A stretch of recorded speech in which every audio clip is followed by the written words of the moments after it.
Where's your lead? Wait, where's your lead? Where is it?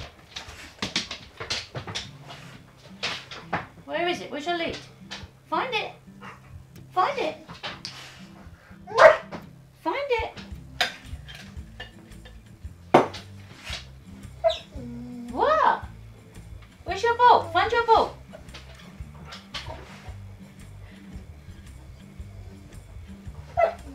Laddie dog.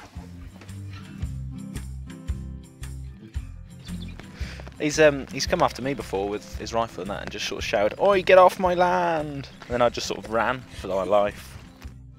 Nobody wants to put their head above the parapet because he's definitely sort of lost his marbles. I think he's a bit mad, really, because he's just sort of scary. I don't know what he's going to do. He's a bit of a live wire. But he had his gun and he said, "Oh, shoot you! Get off my land!" So I did.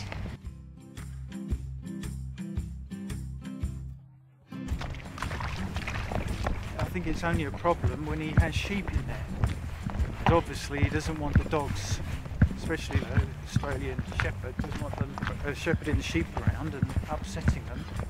So whenever there are sheep there, you know, no one goes in there with their dogs. Ready, go! Ball.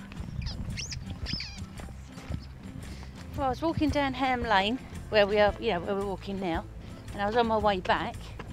So I let my dog off the lead, and she was, going in and out of the hedgerows as she does. And not quite, as I say, there was no crops to damage because I normally keep my dog out the field if there's any crops in the field.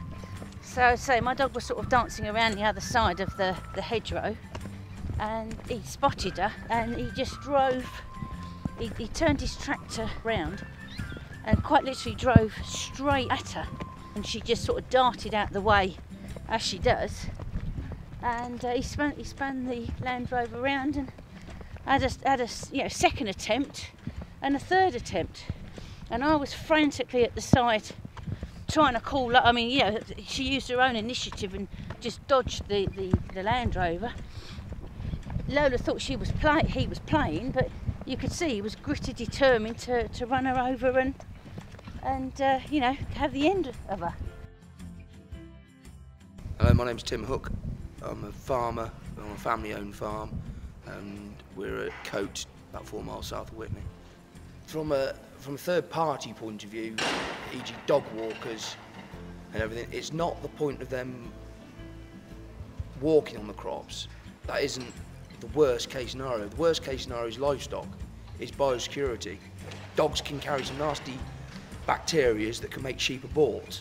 So hence why you do get the farmer jumping up and down, "Get off my land," to be stereotypical, is not because they're being miserable and don't want you walking on the field.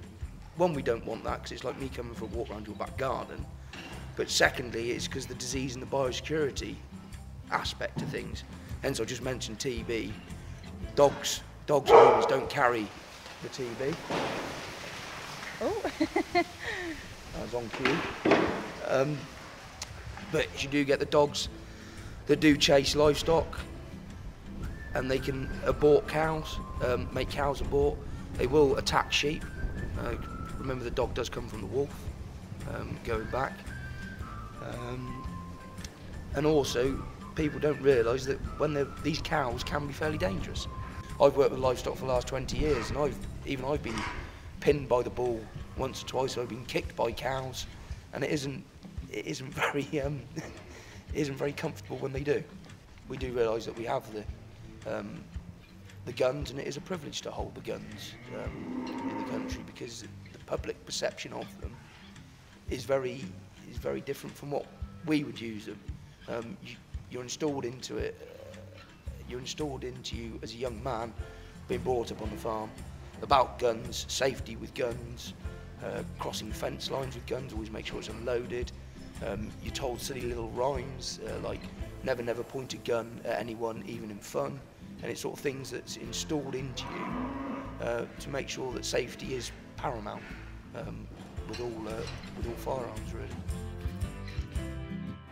I think we have to be, like I say, everyone has to treat it with a bit of common sense. We are in a lovely part of the country. We're out here in the English countryside, and obviously it's lovely because it's rural, and it's rural because there's farming.